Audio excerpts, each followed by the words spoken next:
దేశవ్యాప్తంగా సంచలనంగా మారిన ట్రైనీ డాక్టర్ హత్య కేసులో సీబీఐ విచారణ వేగవంతం చేసింది. ప్రధాన నిందితుడిగా భావించి పోలీసులు అరెస్టు చేసిన సంజయ్ రాయ్ కు సీబీఐ సైకో అనాలిసిస్ టెస్ట్ చేయనుంది. దీని ద్వారా అతని మెంటల్ కండిషన్ ను చెక్ చేస్తారు పోలీసులు.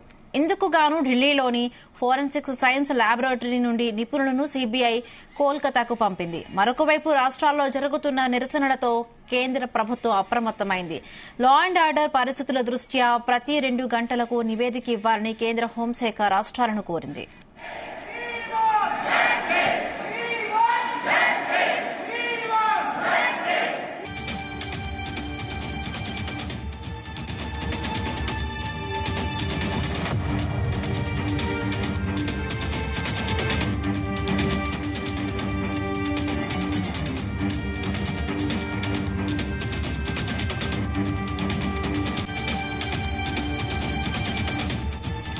దేశవ్యాప్తంగా సంచలనంగా మారిన ట్రైనీ డాక్టర్ హత్య కేసులో సీబీఐ విచారణ వేగవంతం చేసింది. ప్రధాన నిందితుడిగా భావించి పోలీసులు అరెస్టు చేసిన సంజయ్ రాయ్ కు సీబీఐ సైకో అనాలిసిస్ టెస్ట్ చేయనుంది. దీని ద్వారా అతని మెంటల్ కండిషన్ ను చెక్ చేస్తారు పోలీసులు. ఇందుకు గాను ఢిల్లీలోని ఫోరెన్సిక్ సైన్స్ ల్యాబొరేటరీ నుండి నిపుణులను సీబీఐ కోల్కతాకు పంపింది. మరొకవైపు రాష్ట్రాల్లో జరుగుతున్న నిరసనలతో కేంద్ర ప్రభుత్వం అప్రమత్తమైంది. లా అండ్ ఆర్డర్ పరిస్థితుల దృష్ట్యా ప్రతి 2 గంటలకు నివేదిక ఇవ్వాలని కేంద్ర హోంశాఖ రాష్ట్రాలను కోరింది.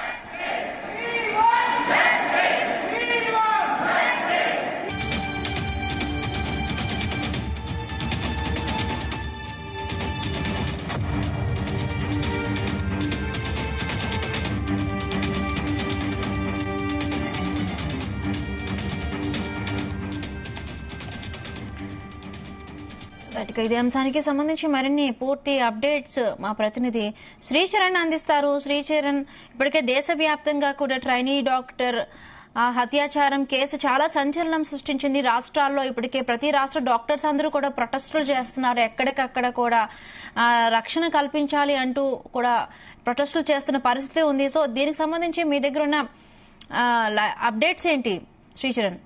హిమబిందు, దేశవ్యాప్తంగా సంచలనంగా మారిన ట్రైనీ డాక్టర్ హత్య కేసులో సిబిఐ ఎంక్వైరీ వేగవంతం చేసింది. ప్రధాన నిందితుడిగా భావించి పోలీసులు అరెస్ట్ చేసిన సంజయ్ రాయ్ కు సిబిఐ ఈ రోజు సైకో అనాలిసిస్ టెస్ట్ చేయనుంది. దీని ద్వారా అతని మెంటల్ కండిషన్ ను చెక్ చేస్తారు పోలీసులు. తర్వాత పూర్తి స్థాయిలో నేర విచారణ చేస్తుంది సిబిఐ. అయితే సంజయ్ రాయ్ కు సైకో అనాలిసిస్ అంటే మానసిక విశ్లేషణ టెస్ట్ చేయడానికి ఢిల్లీలోని ఫోరెన్సిక్ సైన్స్ ల్యాబొరేటరీ నుంచి కొంతమంది నిపుణులను సిబిఐ కోల్కతా పంపించింది. పోలీస్ ఇన్ఫార్మర్ గా పనిచేస్తున్న సంజయ్ రాయ్ ను కోల్కతాలోని RG Kar hospital and medical college లో ట్రైనీ డాక్టర్ హత్య కేసులో పోలీసులు అరెస్ట్ చేసిన విషయం తెలిసిందే. ఇప్పటి వరకు అతనే ప్రధాన నిందితుడిగా భావిస్తున్నారు. అయితే బాధితురాలికి న్యాయం చేయాలని దేశవ్యాప్తంగా కూడా వైద్యులు ఆందోళనలు చేస్తున్నారు. వైద్య సేవలు నిలిపి కొవ్వొత్తులతో రోడ్లపై ర్యాలీ చేస్తున్న విషయం తెలిసిందే. ఇండియన్ మెడికల్ అసోసియేషన్ ప్రధానమంత్రికి లేఖ రాసి నేరుగా ఖచ్చితంగా దీంట్లో మీరు ఇన్వాల్వ్ కావాలి, బాధితురాలకి కుటుంబానికి న్యాయం చేయాలంటూ కూడా లేఖ రాసిన విషయం తెలిసింది. ప్రధానమంత్రికి కూడా నిన్న లేఖ రాశారు ఇండియన్ మెడికల్ అసోసియేషన్ వాళ్ళు.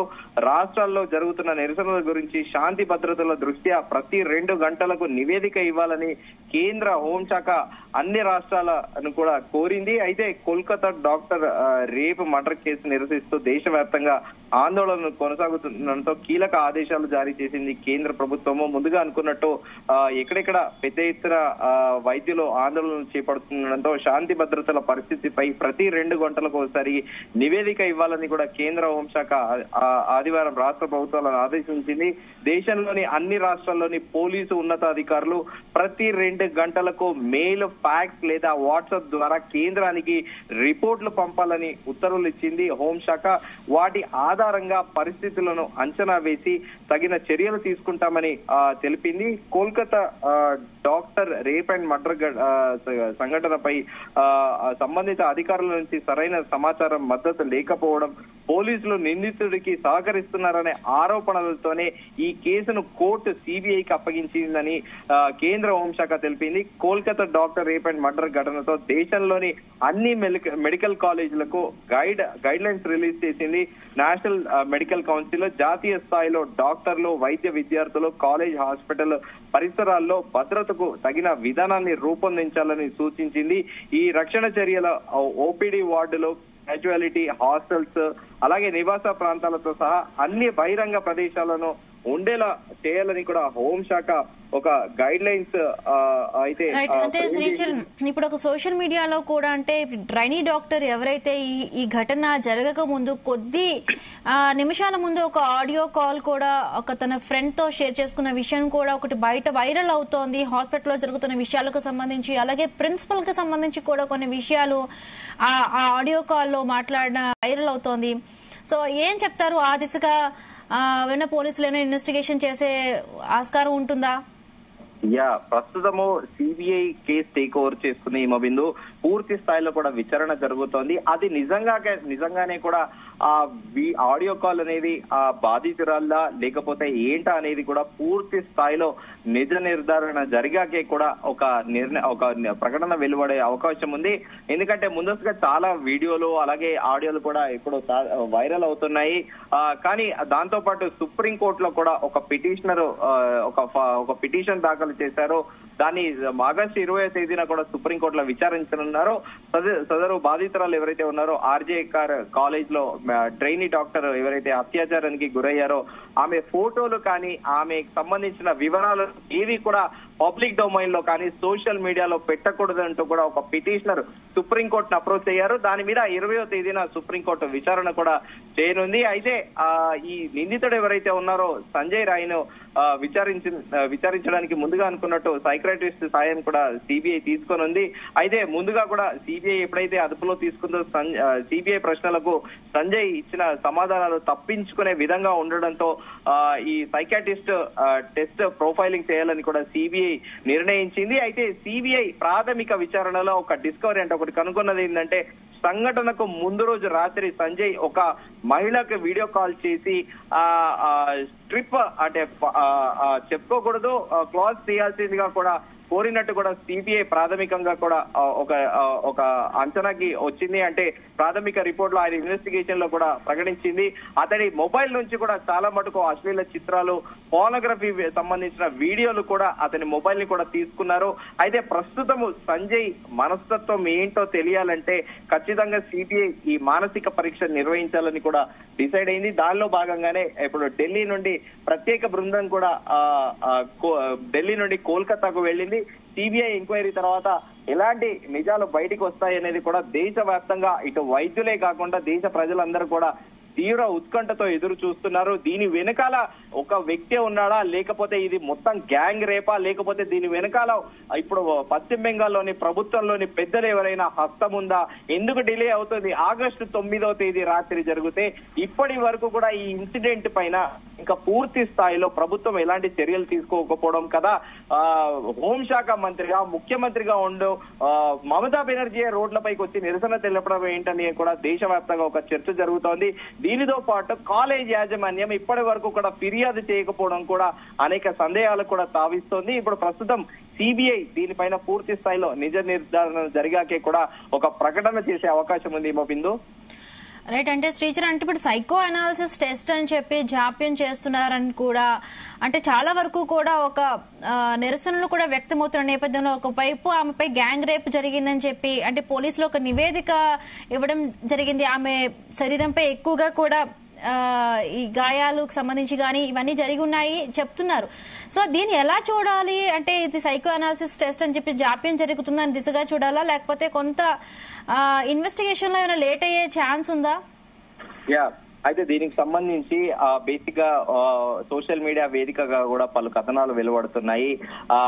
దాదాపు 150 ml సెమెన్ ఏదైతే ఉందో స్పర్మ్ అక్కడ బాధితురాలి వెళ్ళింది శరీరంలోకి అని కూడా రకరకాల ప్రచారాలు జరుగుతున్నాయి. వీటన్నింటినీ కూడా కోల్కతా పోలీసులు ఖండించారు. అయితే వాస్తవికంగా చూసుకుంటే ఎప్పుడైతే కాలేజ్ యాజమాన్యం ఈ సంఘటన జరిగిందో ఆ జరిగినప్పుడు ఇమ్మీడియట్ గా ఒక పోలీస్ స్టేషన్ కి వెళ్లి ఫిర్యాదు చేయాల్సింది పోయి యాజమాన్యం ఫిర్యాదు చేయకపోవడము, ప్రిన్సిపల్ పైన కూడా అనేక అనుమానాలు లేవనెత్తుతున్నాయి. ప్రిన్సిపల్ ఇప్పటికే సిబిఐ కూడా విచారణ చేస్తుంది, ఆయన కస్టడీలో కూడా తీసుకుంది కాలేజ్ ప్రిన్సిపల్ ని. అయితే ఇప్పుడు రకరకాలుగా సోషల్ మీడియా వేదికగా వస్తున్న ఈ ప్రచారాలన్నింటినీ కూడా నమ్మొద్దంటూ కూడా కోల్కతా పోలీసులు ఒక ప్రకటన విడుదల చేశారు. కానీ వాస్తవికంగా రియాలిటీలో బయట జరుగుతున్న ప్రచారం ఏంటంటే అమ్మాయి మానసికంగా పాటు శారీరకంగా కూడా కుళ్ళబొడిచారని నిందితులు. ఆమె కాళ్లు కూడా విరిగిపోయాయి, మెడ భాగం కూడా పూర్తిగా విరిగిపోయే స్థాయిలో కూడా ఒంటి మీద భయానకరమైన గాయాలు అయ్యాయి, అలాగే కాట్లు కూడా పడ్డాయని కూడా ప్రస్తుతం చెబుతున్నారు. దీనిపైన మరో వివాదాస్పదంగా సువేంద్ర అధికారి కూడా సంచలన వ్యాఖ్యలు చేశారు. నిన్న ఎక్స్ వేదికగా కూడా డెడ్ బాడీని మార్చి కొత్త బాడీని కూడా అక్కడ పెట్టారంటూ కూడా సంచలన వ్యాఖ్యలు చేశారు. ఇప్పుడు ఇది ఎటు ఏ రాజకీయంగా ఎలాంటి మలుపు తీసుకుంటుందో అనేది కూడా దేశవ్యాప్తంగా అందరూ కూడా ఉత్కంఠగా ఎదురు చూస్తున్నారు. కానీ వాస్తవికంగా చూసుకుంటే ఇది కోల్కతా పోలీసుల జాప్యమే అని కూడా ప్రస్తుతము దేశవ్యాప్తంగా చర్చ జరుగుతోంది. ఒకవేళ నిజంగానే సంఘటన జరిగిన గంటకో 2 గంటలకు కాలేజ్ ప్రిన్సిపాల్ గానీ లేకపోతే ఇమ్మీడియట్ గా అక్కడున్న కాలేజ్ యాజమాన్యం వెళ్లి పోలీస్ స్టేషన్ లో ఫిర్యాదు చేస్తుంటే పరిస్థితి మరోలా ఉండేది. కావాలని రాష్ట్ర ప్రభుత్వము ఇది కాలయాపన చేసిందనేది కూడా ప్రస్తుతం ప్రచారంలో ఉంది. ఈ నేపథ్యంలోనే సిబిఐ నేరుగా దీంట్లో రంగంలో దిగి కేసును దర్యాప్తు చేపట్టింది. కోర్టు కూడా సిబిఐనే దర్యాప్తు చేయాలని కూడా ఆదేశాలు ఇవ్వడంతో సిబిఐ ఆల్రెడీ కూడా దర్యాప్తు మొదలు పెట్టింది. ప్రధాన నిందితుడిని సంజయ్ రాయ్ తో పాటు కాలేజ్ ప్రిన్సిపల్ ని కూడా ఇప్పటికే విచారించింది. అయితే ప్రాథమికంగా సంజయ్ రాయ్ మొత్తం అబద్ధాలే చెబుతున్నాడు, తనకేం సంబంధం లేదన్నట్టు కూడా మాట్లాడుతున్నట్టు కూడా ప్రస్తుతం అందుతున్న సమాచారం ఏమో విందో. Right, thank you Sricharan, thanks for the updates.